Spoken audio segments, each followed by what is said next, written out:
ईशान मिश्र महाभारत के इस 54वें एपिसोड पर मैं हरिवंश नाथ मिश्र आपका हार्दिक अभिनंदन करता हूं और महाभारत के कथानक के उस स्थल पर आपको ले चलता हूं जहां पर कि नारायणास्त्र का प्रयोग हो चुका है। भगवान श्री कृष्ण ने उसके शांत करने का उपाय लोगों को बता दिया है। अर्जुन शुरू में आरंभ में तटस्थ रहे थे, इसलिए भगवान श्री कृष्ण को वह उपाय बताना पड़ा। उन्होंने वह कहा था, मैंने पिछले एपिसोड में आपको सुनाया था, वध करता वह यह दिव्यास्त्र नहीं जो शस्त्र त्याग धरणी पर है, जो अपने हथियार को त्याग देता है और अपने वाहन से उतर जाता है जमीन पर, उसके ऊपर यह दिव्यास्त्र कोई प्रहार नहीं करता है। अब यह उपाय जान करके पहले जो घटना घटी, आज जो अभी जो हो रही है उसको आप सुनेंगे। जैसे जैसे इस दिव्य अस्त्र से पांडव सेना लड़ती थी, वैसे वैसे कौरव सेना बलवत्तर होती जाती थी। पांडव सेना निज शस्त्र और वाहन तजती, केशव बच सुन पर भीमसेन कर रहे युद्ध, प्रेरित करते लड़ने अर्जुन। सब लोगों ने हथियार त्यागा, लेकिन भीमसेन ने कहा क्षत्रिय का धर्म है युद्ध में हथियार चलाना, हथियार त्यागना नहीं। इसलिए हे अर्जुन, तुम भी हथियार मत त्यागो, उठाओ गांडीव और मैं भी इस अस्त्र का हम लोग मुकाबला करेंगे। लेकिन अर्जुन तो नारायणास्त्र का प्रताप समझते थे, वो उनके अंश थे, इसलिए उन्होंने अपने बड़े भाई को अपना यह व्रत सुनाया और उन्हें भी प्रेरित किया शस्त्र त्यागने के लिए। पर अर्जुन ने कहा भीम से, मेरा यह व्रत उत्तम शुभदा, गो नारायण अस्त्र ब्राह्मण सम्मुख झुक गांडीव सर्वदा।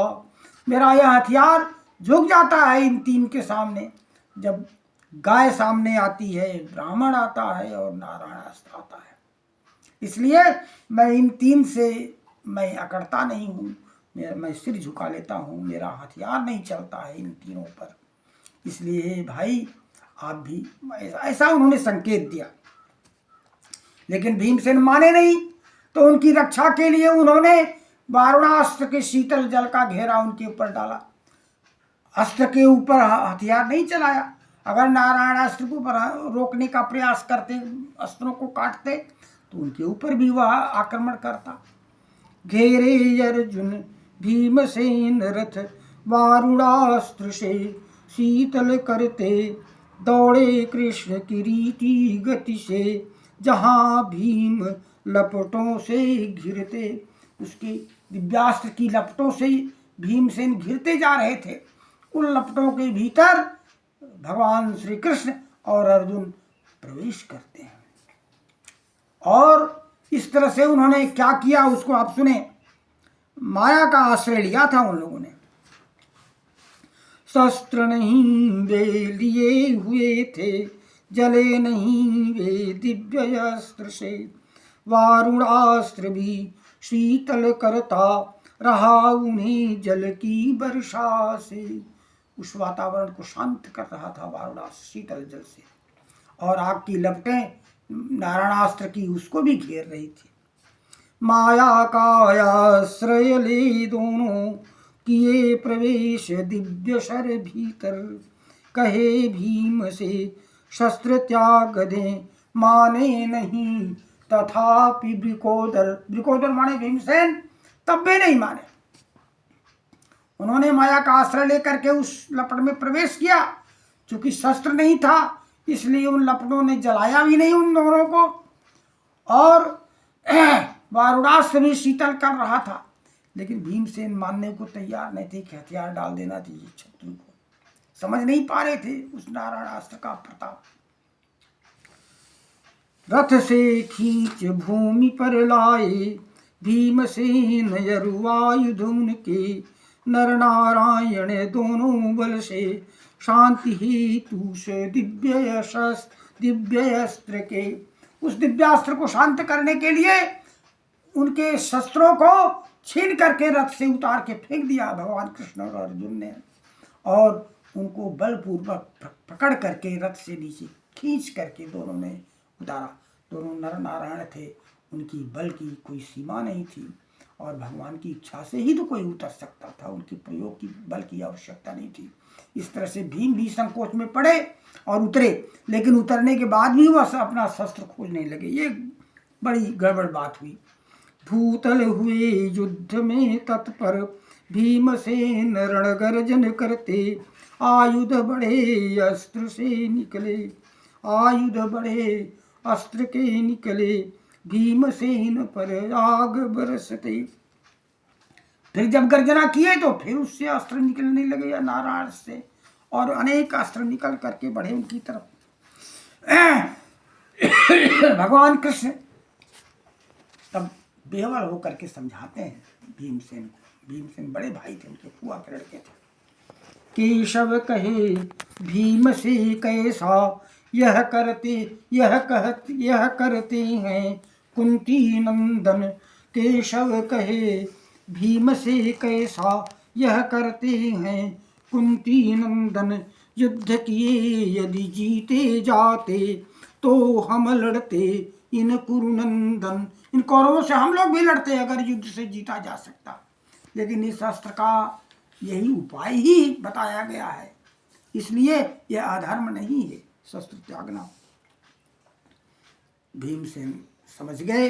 युद्ध निवृत्त हुए संगर में भीमसेन केशव बच सुनकर, शांत हुआ नारायणास्त्र शीतल सुखद वायु तदनंतर। उसका ताप शांत हुआ अस्त्र का, और युद्ध में फिर तत्पर हो गई पांडव सेना, और प्रसन्न हुई कि इतने बड़े अस्त्र का निवारण हम लोगों के पास उपाय उसका था। तत्पर हुए युद्ध में पुनि सब पांडव सैनिक निर्भय होकर, दुर्योधन ने कहे द्रोणी से प्रकट करे पुनि वही दिव्य सर। दुर्योधन ने कहा फिर प्रयोग करिए, ऐसे ही लोग मरते रहेंगे, हथियार नहीं उठा पाएंगे। तो द्रोणी ने अर्थात अश्वत्थामा ने उसे समझाया, हम नारायण अस्त्र दोबारा प्रादुर्भूत करेंगे, तब यह वध कर डालेगा मुझको ही। दुर्योधन से द्रोणी ने कहा। दिव्यास्त्र का यही नियम है, दिव्यास्त्र का प्रयोग संसार के या मंगल के लिए बारंबार नहीं किया जा सकता, रक्षा के लिए एक बार ही हो सकता है। रिपुसेना को नहीं बताते यदि श्री कृष्ण निवारण इसका, नाश शत्रुदल का हो जाता हो दो बार प्रयोग नहीं सका। दुर्योधन ने कहा द्रोणी से, आर्ध दुर्योधन ने कहा अरे भाई आपके पास तो बड़े दिव्य अस्त्र हैं, आप जो चाहे कर सकते हैं, और कोई प्रयोग करो। दुर्योधन ने कहा द्रोणी से, गुरुहंता इन सब क्रूरों पर प्रकट करहूँ दिव्यास्त्र अन्य को, हो विनाश सब रिपु के द्विजवर। फिर वह प्रेरित करता है, उनकी वंदना करता है, प्रशंसा करता है, भगवान शंकर से तुलना करता है द्रोणी की। शिवजी और तुम्हारे में ही दिव्य अस्त्र सारे संचित हैं, इच्छा करें आप यदि तो बच सकते नहीं पुरंदर भी। इंद्र भी नहीं बच सकते आपके प्रताप से, इतना उसने बढ़ावा दिया उनको, और प्रार्थना किया, उन्होंने विनय किया अनेक प्रकार से। अश्वत्थामा यति कोपित हो धावा करते धृष्टद्युम्न पर, घायल कर द्रोणी को माधव बचा लिए पार्षद को संगर। और इस तरह से द्रोणी को घायल करके, अश्वत्थामा को घायल करके सात्यकी ने, माधव यहाँ पर है सात्यकी है, सात्यकी ने बचा लिया धृष्टद्युम्न को, और धृष्टद्युम्न बच गया। पार्षद माने धृष्टद्युम्न। और इसको देख करके दुर्योधन फिर कुपित हुआ। कर्ण आदि फिर आक्रमण किए, सात्यकी के ऊपर ही आक्रमण कर दिए सब। कृतवर्मा कृप कर्ण सुयोधन आकर रक्षित किए द्रोण सुत। मूर्छा गई द्रोण सुत की जब जहाँ सात्यकी पुनित आवत। और द्रोणी की मूर्छा शांत होती है तो फिर वह आता है और फिर आक्रमण करता है सात्यकी और धृष्टद्युम्न पर। उसके वीर से योद्धा तो थे ही उसके साथ, लेकिन सात्यकी ने एक विचित्र युद्ध कौशल दिखाया। पर सात्यकी द्रोणी के रथ के घोड़ों को ही मार गिराए। कृप गज सेना को विनष्ट करी रथ सेना वृक्ष सेन भगाए। उसके रथ के घोड़ों को मार डाला, इस तरह से रथ छिन्न भिन्न हो गया और मौका पा करके कृपाचार्य की गज सेना पर प्रहार करके उसे भी भगाया। और वृक्षसेन बड़ा प्रतापी था, कर्ण का पुत्र, उसकी भी रथ सेना को भगाया सात्यकी ने। धृष्टद्युम्न भी सहायक था। और पुनि घायल जब किए द्रोण सुत, क्रुद्ध द्रोण सुत कह माधव से, धृष्टद्युम्न को अपने को भी बचा नहीं पाओगे मुझसे। सात्यकी को वो धमकी देता है द्रोणपुत्र अश्वत्थामा कि अब मेरे बाणों से, तीखे बाणों से तुम अपने को ही और पार्षद अर्थात उसको नहीं बचा पाओगे, धृष्टद्युम्न को आज। फिर उसने, उसके पास तो अनेक अस्त्र थे, वह तीखा अस्त्र निकालता है। ऐसा कह रवि रश्मि सरीखा, सूर्य की किरणों के समान चमचमाता हुआ बाण निकाला वो।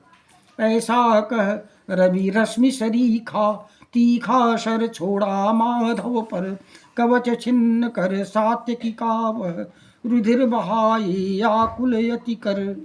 रथ की बैठक गए बैठ वह, उसी काल तब द्रोण तनय ने, धृष्टद्युम्न को किए विमूर्छित, मस्तक विद्ध करत रिपुहन ने। महामुनि वेद व्यास जी ने इसका विस्तार से वर्णन किया है कि ये जो है उसी तरह का चमचमाता हुआ बाण उसके मस्तक में मारता है अश्वत्थामा, और धृष्टद्युम्न भी विमूर्छित हो जाता है। इस तरह से इन दोनों को व्याकुल दे करके तब उनकी रक्षा करने के लिए पांडव भी दौड़े दौड़े आते हैं। जब तक लड़ रहे थे तब तक वो लोग दूसरी तरफ लड़ रहे थे। द्रुपद पुत्र की रक्षा करने हेतु गए गर्वित द्रोणी जहाँ, अर्जुन भीम सुदर्शन पौरो वृद्ध छत्र युवराज चेदिता। अर्जुन गए, भीम गए, पौरव राज वृद्ध छत्र गए, चेदी वंश का युवराज गया वो था, और सुदर्शन गया, मालवराज सुदर्शन। पौरव वृद्ध छत्र का वध करी, बधे चेदी युवराज द्रोणी ने। पौरव नरेश वृद्ध छत्र का तत्काल द्रोणी ने वध कर दिया अपने तीखे बाण से, और सुदर्शन के मस्तक को और उनकी भुजाओं को काट डाला। इस तरह से मालवराज सुदर्शन का भी वध कर दिया अर्जुन के सामने ही। पौरव वृद्ध छत्र का वध करी, बधे चेदी युवराज द्रोणी ने। मालवराज सुदर्शन मस्तक भुजा छिने, देखे अर्जुन ने। अब अर्जुन का पारा उठ रहा है, जो उसको बहुत प्यार करते थे गुरुपुत्र को, अब उनका क्रोध बढ़ रहा है, उनकी अनेक हितैषियों का उसने वध। वास्तव में भीष्म सेना का संहार करते थे, लेकिन द्रोणाचार्य और अश्वत्थामा ने अनेक योद्धाओं का वध किया था, पांडव वीरों का। इस तरह से इन लोगों ने बहुत क्षति किया था पांडवों की। भीमसेन क्रुद्ध हो गए। भीमसेन ने सर्वर्षा से आच्छादित कर द्रोण तनय को, भीमसेन पर भी बरसाई द्रोणी ने असंख्य सहायक को। क्रुद्ध अश्वत्थामा ने भीमसेन पर भी अनेक बाणों की वर्षा किया। द्रोणी के उन सब बाणों को भीमसेन ने भूमि गिराया, भीमसेन रथ शक्ति भयंकर द्रोणी ने भी काट गिराया। जब उन बाणों को काट दिया तो उन्होंने शक्ति चलाया द्रोणी के ऊपर, अश्वत्थामा के ऊपर, लेकिन अश्वत्थामा ने उस भीमसेन की रथ शक्ति को काट दिया। फिर नाराज मार करके उन्होंने विद्ध किया द्रोणी को। विकल किए अश्वत्थामा को भीमसेन नाराज विद्ध करी, पर द्रोणी ने अश्व भगाया भीमसेन का सूत निहत कर। यही एक कौशल का काम किया द्रोणी ने। देखा भीमसेन भयंकर भयंकर बाण चला रहे हैं खींच के धनुष को, तो उसने क्या किया, उनकी चारों घोड़ों को ही मार डाला। नहीं, सूत को मार डाला। भीमसेन का सूत निहत कर, सूत माने घोड़े को हाँकने वाले सारथी को मार डाला और घोड़े भाग गए। और इस तरह से वहां पर फिर धृष्टद्युम्न अकेला पड़ गया, घायल था, तो उसके सैनिक भी उसे छोड़कर भाग गए। भीमसेन का रथ लिए हय भागे जब दूरी, पांचाल पार्षद तजे भागी चले यति भीरु। पांचाल सैनिक पार्षद अर्थात धृष्टद्युम्न को त्याग करके अकेला छोड़ करके भाग गए। भीमसेन का रथ लिए हय भागे जब दूरी, पांचाल पार्षद तजे भागी चले अति भीरु। निज शंख बजाए विजयी अश्वत्थामा ने संगर, पांडव दल को दौड़ाया पीछा करते पीड़ित कर। इस तरह से उसने दूर दूर तक पांडव सेना का पीछा किया और इस तरह से पांडव वाहिनी भाग गई, अकेले अर्जुन वहां बचे और भीमसेन के तो घोड़े ही भाग गए थे। और ये देख करके अर्जुन और कृष्ण तो लौटने वाले थे नहीं युद्ध में। देखे प्रभग्न निज बल को अर्जुन कुंती नंदन ने, जय हेतु द्रोण के सुत को रोके अमेय आत्मा ने। अमेय आत्मा जो कि असीम आत्मबल से संपन्न थे, जिनके अंदर भय नहीं था, यह अर्जुन का यहाँ पर विशेषण महात्मा वेदव्यास जी ने दिया है। वहाँ पर अमेय आत्मा अर्जुन ने अपने सैनिकों को रोकने की चेष्टा किया, लेकिन कोई रुकने को तैयार नहीं था। बहुभांति यत्न करी स्थिर करना चाहा निज बल को, गोविंद और अर्जुन ने पर रुकी न वह क्षण भर को। जब सेना नहीं रुकी, थोड़े से लोग जो रुके उन्हीं को लेकर के अर्जुन बढ़े। वो उतनी बड़ी सेना से डरने वाले नहीं थे, वो तो अकेले प्रवेश किए थे उसको जयद्रथ को खोजने के लिए। तब बढ़े अकेले अर्जुन कुछ मत्स्य सोमकों को ले, द्रुत गति से कोपित होकर अश्वत्थामा से बोले, विज्ञान तेज पौरुष यरु जो शक्ति रही सब तुम में, जो प्रीति धार्त राष्ट्रों की दिखला दो मुझको रण में। जो धृतराष्ट्र पुत्रों से जो प्रेम है आज दिखाओ मेरे सामने, आज मैं तुम्हारा दर्प दलन करूंगा। हंता जो द्रोण रहा है कालानल संयम के सम, तब दर्प नाश कर देगा वह धृष्टद्युम्न यति शीघ्रम। यह धृष्टद्युम्न मेरे सामने खड़ा है, ये तुम्हारा सारा अहंकार नष्ट करेगा। आज डरने की कोई बात नहीं है, मैं मेरे सामने ये लड़ रहा है, मैं देखूंगा तुम्हारा बल क्या है। जो युद्ध भूमि में दम्भी उद्धत होते अतिशय हो, वह सब विनष्ट कर दूंगा तुम युद्ध करो स्थिर हो। द्रोणी का यह ऐब था कि जब संकट देखता तो युद्ध भूमि छोड़ के भाग जाता था। अर्जुन भागने भी देते थे, गुरुपुत्र है, इसका वध न हो जाए। लेकिन आज वह कहते हैं आज तुम स्थिर रहो और युद्ध करो और देखो तुम्हारा दम्भ मैं आज मैं समाप्त कर दो। इन कारणों को देख करके अर्जुन के शब्दों को सुन करके जो घटना, अर्जुन का जो मनोभाव था उसको मैं अगले से भी एपिसोड में मैं आपको सुनाऊंगा।